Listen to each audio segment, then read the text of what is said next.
오늘 본문은 이제 예후 왕조의 네 번째 왕에 대한 평가이고요.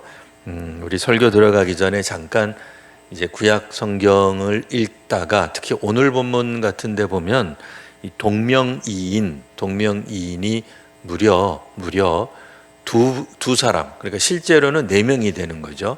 그러니까 두 가지 경우에 이 동명이인이 나옵니다. 23절에 보시면 유다의 왕 중에도 요아스가 있었고요.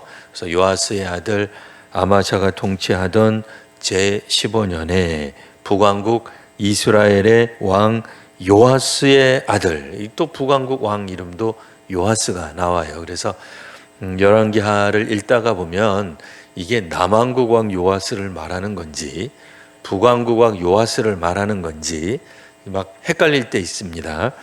특별히 이 요아스라고 하는 인물은 남과 북을 거쳐서 거의 동시대에 이렇게 살았기 때문에 특히 읽다가 보면 혼돈을 일으킬 수 있습니다. 또 한 가지는 이제 북왕국 이스라엘의 왕 요아스의 아들 이름이 여로보암인데 북왕국 초대왕 이름도 여로보암이에요. 그래서 어떤 성경을 보시면 제가 가진 성경에도 오늘 본문의 부제처럼 이스라엘의 왕 여로보암 2세 이렇게 이제 나옵니다. 그러니까 이제 1세와 다른 존재다라고 하는 의미에서 2세, 그러니까 여로보암 2세라고 쓰여 있는데 본문 안에서는 여로보암 2세라고 하는 표현은 없고 그냥 부제 성경이 아니라 그냥 우리 성경 관주처럼 되어 있는 데만 2세 이제 이렇게 이제 나와 있습니다. 그래서 북왕국 왕조에도 여로보암이 몇 명 있었다. 같은 이름을 가진 왕이 있었다. 그러니까 오늘은 뭐 혼돈하지 마시고요. 요아스 때문에 혼돈하실 일은 없고요. 오늘은 이제 여로보암 2세라는 표현 없지만 여로보암 왕에 대한 이야기를 이제 잠깐 살펴보려고 합니다. 우리 아시는 바와 같이 이 여로보암, 오늘 본문에 나오는 여로보암 왕은 예후 왕조의 네 번째 왕입니다. 그러니까 예후로 보면 3대 손, 세 번째 손이 되는 거고요. 예후가 4대 손까지 가도록 되어 있으니 그러니까 예후 왕조는 5명의 왕을 배출할 것입니다. 그러니까 오늘은 마지막 왕은 아니고요. 그 중에 네 번째 왕, 그러니까 예후 왕으로부터 출발해서 예후 왕조의 네 번째 왕이 되는 여로보암에 대한 평가 간단히 한번 살펴보겠습니다. 23절 마지막 절 보시면 그는 무려 41년간 다스렸다고 나옵니다. 통치 기간이 길다라고 하는 것은 그가 얼마든지 하나님 앞에서 회개할 시간이 충분했겠다 하는 걸 우리가 생각해 볼 수 있겠습니다. 하나님 앞에서 얼마든지 자기 자신을 돌아보아서 자신의 어떤 회개의 기회로 삼을 수 있는 시간들도 꽤 많았지만 그는 그렇게 하지 못했다라고 하는 겁니다. 그러니까 왜 그가 또 그렇게 회개할 기회가 있었느냐라고 한다면 쭉 내려가셔서 보시면 25절 중간쯤에 이런 표현이 나옵니다. 여로보암은 이스라엘 영토를 회복했습니다. 근데 어디서부터 어디까지냐? 하맛 어귀에서부터 아라바 바다까지 하였습니다. 라고 하는 표현이 나오죠. 우리가 이스라엘 지도를 따로 공부는 하지 않았습니다. 우리가 중고등학교 때는 뭐 국토지리, 그래서 뭐 대구에는 뭐가 잘 나고 상주에는 뭐가 유명하고 저 밑에 가면 부산이 있고 또 저쪽에 가면은 목포가 있고 뭐 이런 거 이제 잔뜩 배우는데 그래서 어느 정도 얘기하면 우리가 그 어디쯤 있지 거기가 뭐가 유명하지 옛날에 거기 백제였어 거기는 고구려였지 뭐 이런 역사들을 다 꿰고 있지만 이스라엘에 대해서는 사실 우리가 잘 모릅니다.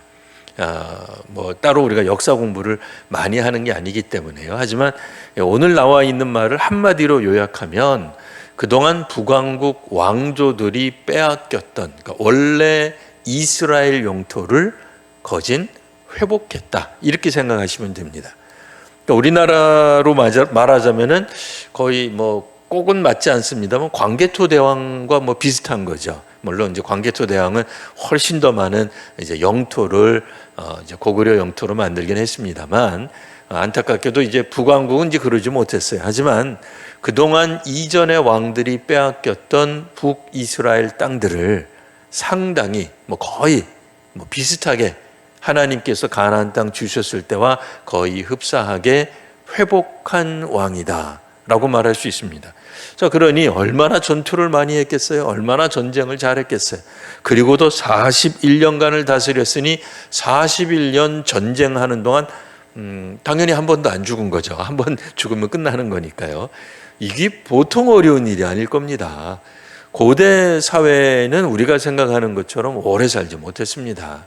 우리나라도 불과 수십 년 전만 하더라도 평균 연령 30몇 세, 40세 그랬어요. 그런 거 생각해 보면 전쟁이 일어나는 나라 가운데서 41년을 통치했다. 대단한 하나님의 은혜가 아니고서는 이런 일이 벌어질 수 없습니다.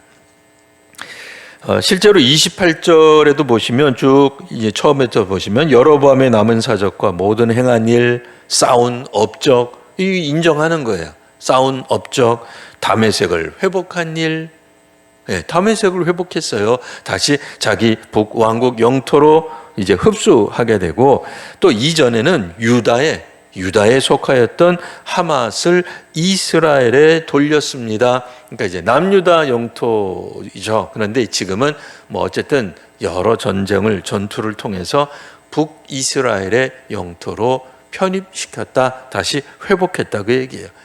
그러니 이 왕이 얼마나 용맹하고 또 잘 싸웠는지 알아볼 수 있는 대목입니다.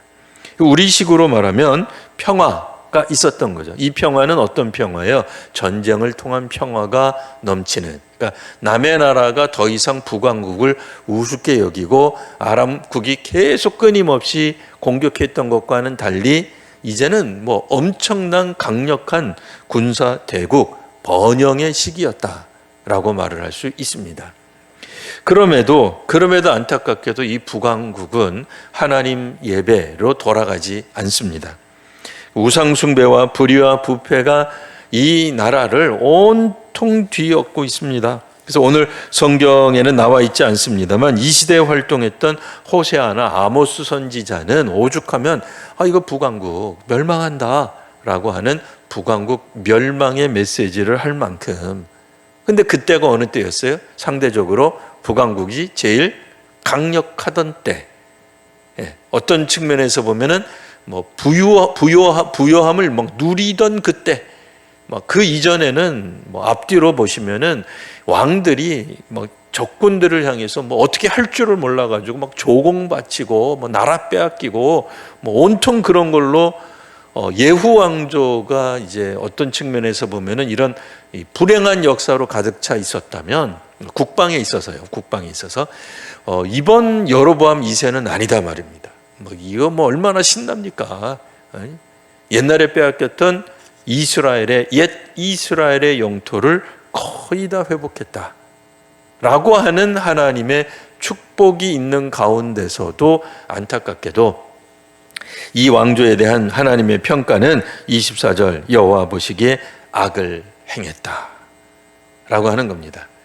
자, 그런 의미에서 오늘 우리가 정말 지도자들을 위해서 기도하지 않을 수가 없습니다. 가정으로 말하자면은 부모 세대요. 사회로 말하면 사회 각계각층의 지도자들을 위해서 우리가 기도해야 됩니다.